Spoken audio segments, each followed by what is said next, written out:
Hay un tipo de cansancio psicológico que pocos se atreven a describir, una especie de desgaste invisible que nace de vivir siempre disponible para los demás, como si cada llamada, cada mensaje, cada demanda externa tuviera más derecho sobre nuestra vida que nosotros mismos. Muchas personas sienten que no pueden decir no, sin que algo dentro de ellas amenace por quebrarse, sin que aparezca esa culpa antigua que les susurra que poner límites es sinónimo de egoísmo y de maldad.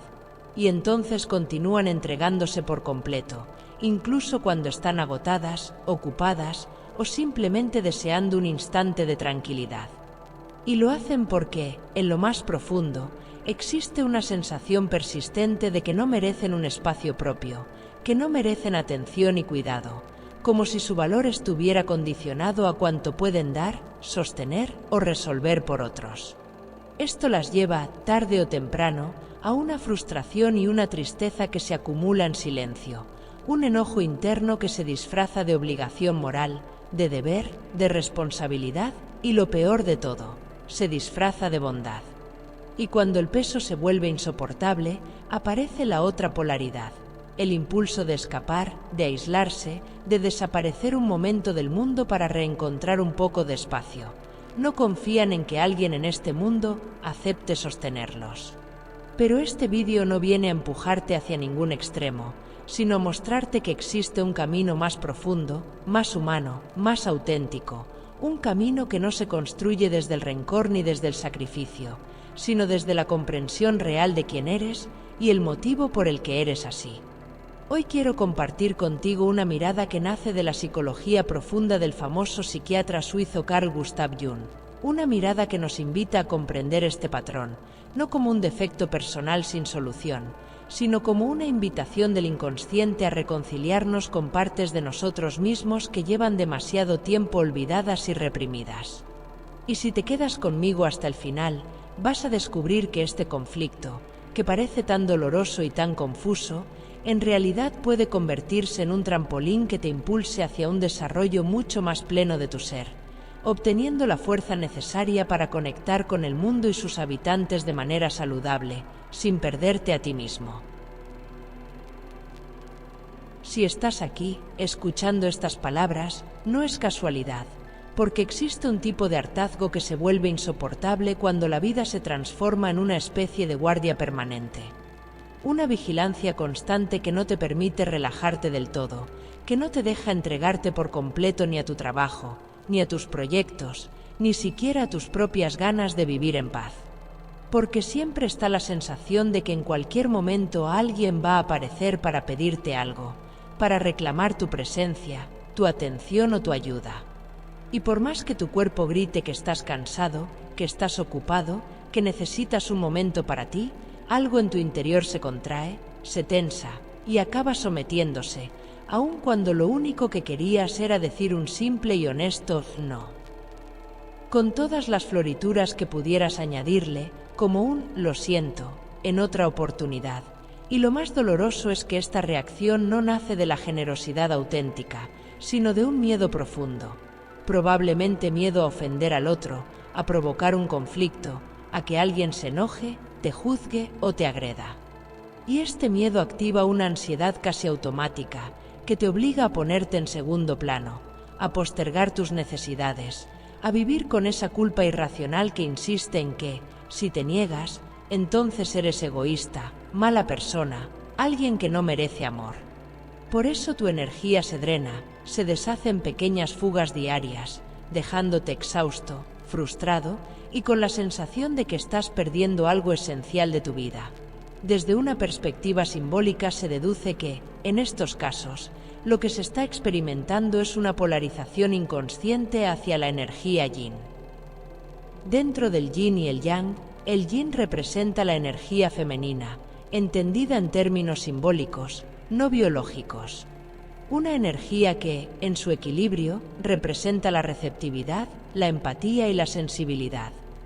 Pero cuando se vuelve excesiva, te empuja hacia la pasividad extrema, hacia la complacencia compulsiva, hacia una actitud en la que te recreas en la víctima, incapaz de defender tu propio territorio interior. Y no deberíamos confundir esto con una cuestión de sexo, porque tanto hombres como mujeres llevan dentro esta danza arquetípica entre lo femenino y lo masculino, entre el yin y el yang. Así como el exceso de energía masculina puede derivar en violencia y atropello sin empatía, el exceso de energía femenina te hunde en la victimización, en la incapacidad de actuar y de proteger tu espacio vital, en el eterno yo aguanto, yo sostengo, yo puedo con todo, aunque por dentro te estés desmoronando. Cuando esta polarización se sostiene durante demasiado tiempo, aparece un fenómeno que los antiguos ya conocían y que Carl Jung rescató con enorme claridad para nuestra comprensión moderna: el principio de enantiodromía. Esta palabra, tan extraña como precisa, significa etimológicamente correr en sentido opuesto, y describe lo que ocurre cuando una persona ha permanecido tanto tiempo atrapada en un extremo de la psique que de pronto rebota hacia el otro extremo con la misma fuerza con la que ha intentado contenerse. Entonces la persona que llevaba años diciendo que sí, por miedo, por culpa, por complacencia, un día rebota hacia la energía psíquica contraria. Entonces se refugia en un individualismo rígido, defensivo, casi agresivo, donde piensa que ya nadie merece su atención, donde piensa que todos le usan, que todos quieren aprovecharse, donde la única forma de sentirse a salvo parece ser el aislamiento, la frialdad, la indiferencia. Así que generalmente empieza a consumir un tipo de discurso que le promete que, volviéndose distante, misterioso, inaccesible, va a recuperar su poder. Pero la trampa es evidente. Lo que te mueve no es una verdadera autonomía, sino el mismo resentimiento, el mismo dolor no resuelto, la misma herida. La máscara endurecida que te pones para sobrevivir insiste en que ya lo superaste, en que así estarás más fuerte, en que ya nadie te lastimará, aunque por dentro sigue viva esa misma carencia afectiva que no tuvo espacio para expresarse. Esta es una parte muy pero que muy crucial, la que Carl Jung nos invita a mirar con honestidad profunda. Tanto el colectivismo como el individualismo son polaridades ilusorias, dos caras del mismo mecanismo defensivo, dos extremos que te alejan de tu verdadera identidad, porque ambos son modelos prefabricados de lo que debería ser. Ambos imponen roles rígidos, ambos funcionan como religiones modernas, que dictan cómo tienes que comportarte para encajar. Y Carl Gustav Jung siempre advirtió sobre los ismos, porque tienden a devorar la individualidad, a reemplazar tu voz interna por una ideología externa. Pero la propuesta de Carl Jung consiste en lograr transitar el camino del medio, trascender e integrar las polaridades a través de la exploración de tu propia psique para descubrir el motivo por el que te niegas a ti mismo. El sendero del medio es todo un desafío, no es el camino fácil, pero la vida exige la presencia de héroes valientes. Esto no te lo digo como una metáfora barata, de verdad te digo que el héroe propuesto por Carl Gustav Jung, el cual puedes googlear en internet, es el individuo que libra la batalla más dura de todas, la que ocurre en su propio mundo interior. Integrar ambas energías sin caer en extremos ideológicos. Encontrar un equilibrio en donde tu individualidad no desaparezca en presencia de otros seres humanos, sino que todos se vean enriquecidos.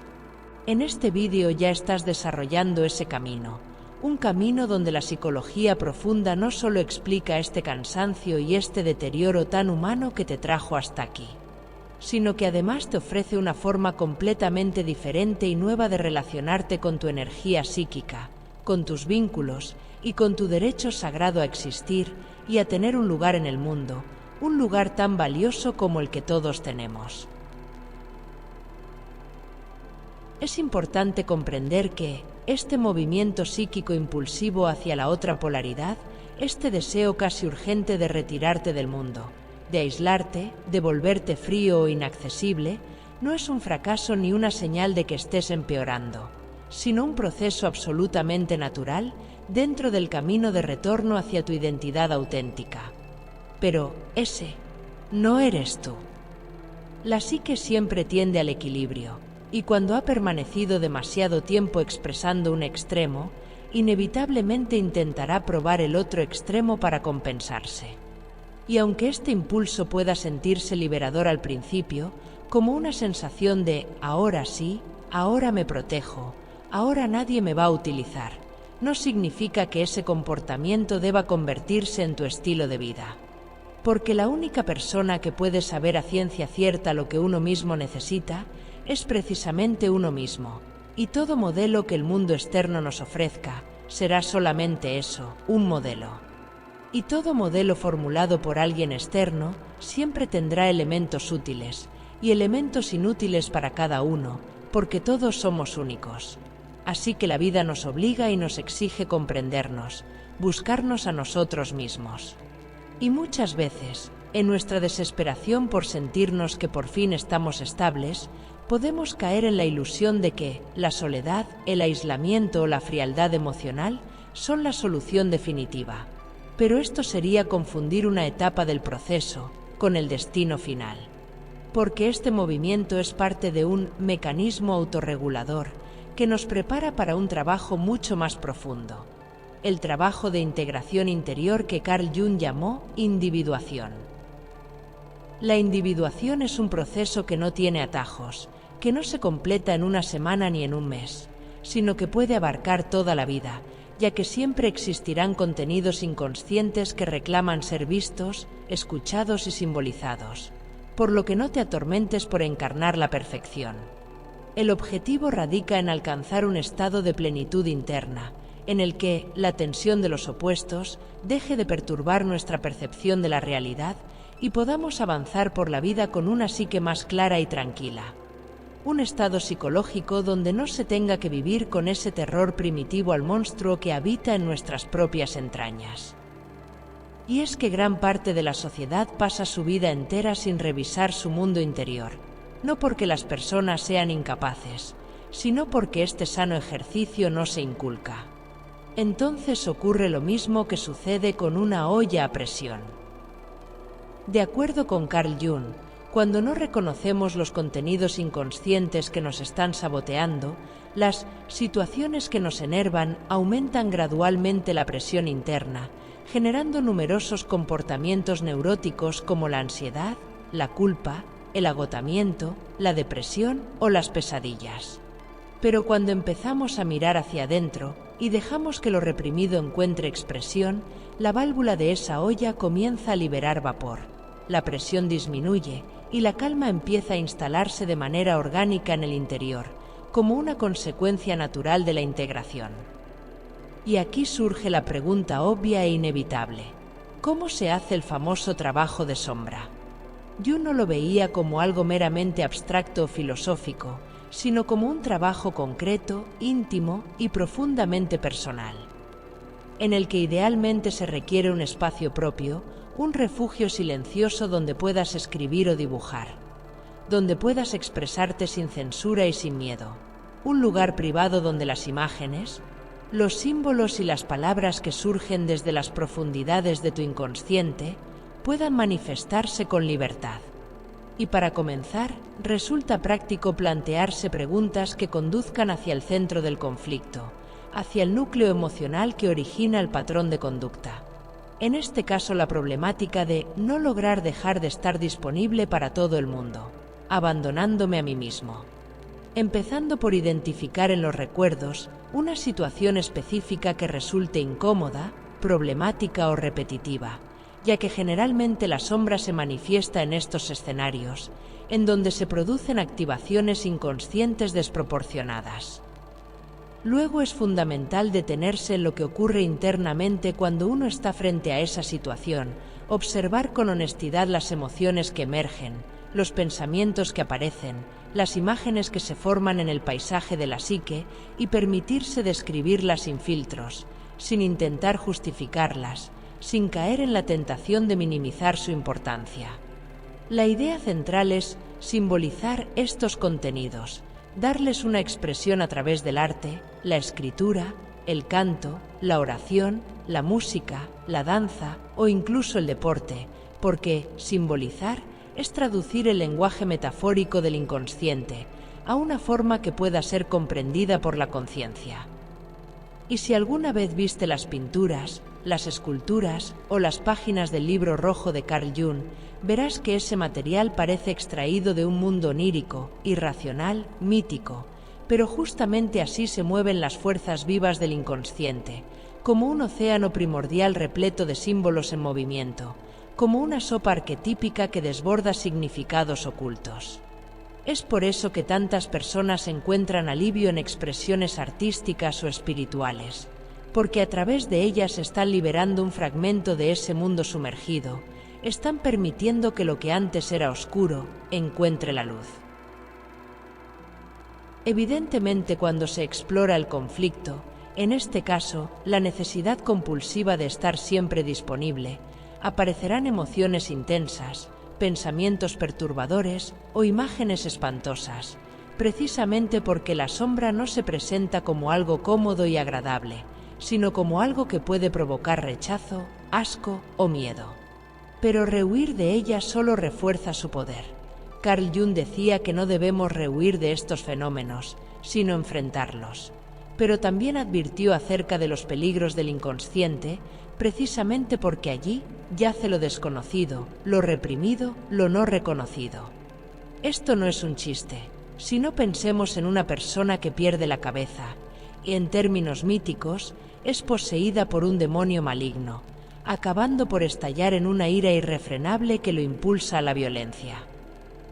Enfrentar el inconsciente muchas veces puede sentirse como levantar una tapa antigua, una bóveda circular enterrada en medio de un bosque oscuro, y que, al abrirla, nos percatamos de un infierno hirviente de serpientes, criaturas monstruosas, figuras aberrantes y venenosas, que representan todos esos aspectos de nosotros mismos que, al haber ocultado durante tanto tiempo, no solo se han podrido, sino que han engordado. Reflexiona en la frase de Carl Gustav Jung que te comparto a continuación. Si te deshaces de las cualidades de la sombra que no te gustan negándolas, te vuelves cada vez más inconsciente de lo que eres, te declaras cada vez más inexistente y tus demonios engordarán cada vez más. Puedes retroceder el vídeo y anotar la frase en algún papelito, para continuar reflexionando en su importantísimo significado.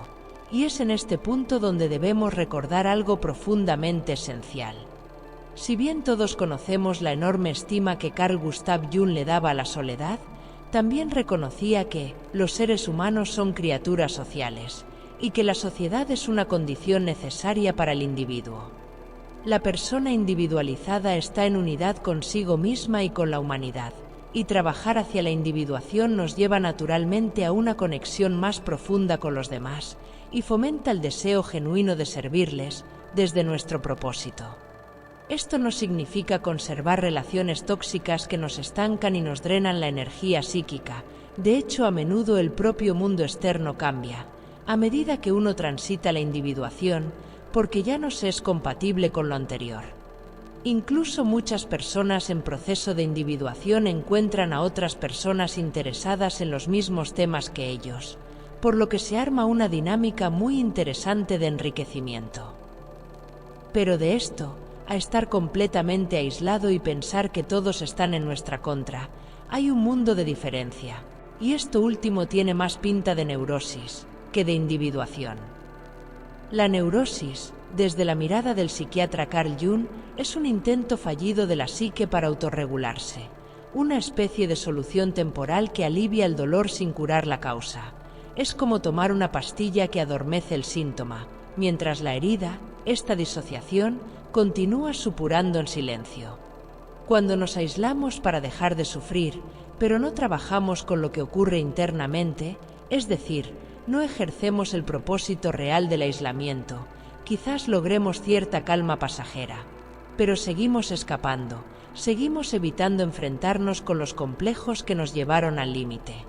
Por lo que tarde o temprano, si queremos realmente sanar, nos tocará bajar a los infiernos con la espada firme en la mano, el casco bien puesto y el corazón ardiendo. Porque solo enfrentando al dragón, hecho de miedos, culpas, complejos y proyecciones, podremos romper el hechizo que mantiene a nuestro mundo en penumbras.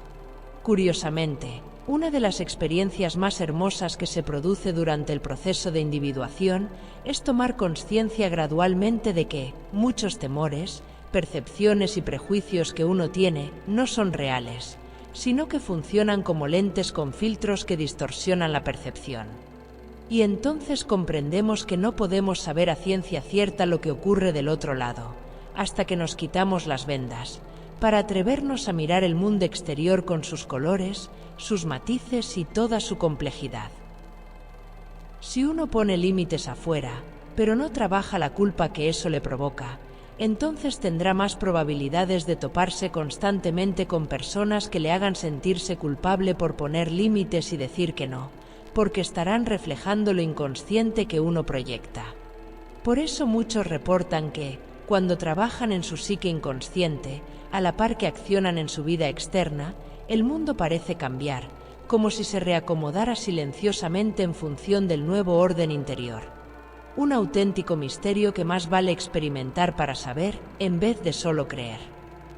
Lo importante es entender que la transformación verdadera nace de adentro, que la disponibilidad compulsiva no se rompe con dureza, sino con lucidez, que la paz interior no se alcanza huyendo del mundo ni entregándose ciegamente a él, sino descubriendo el sendero del medio, donde la psique puede reposar sin desgarrarse en polaridades. Querido espectador, si este recorrido por las profundidades de los misterios de la psique logró abrir un espacio de claridad y alivio dentro de ti, te invito a regalarle un buen like a este vídeo para que más personas, que hoy se sienten perdidas o agotadas, puedan encontrar este mensaje y reconocerse en él. No olvides suscribirte y activar la campanita. Así podremos seguir caminando juntos este sendero de autoconciencia, donde cada paso nos acerca un poco más a nuestra verdadera esencia y al derecho de vivir en un equilibrio que nos honre.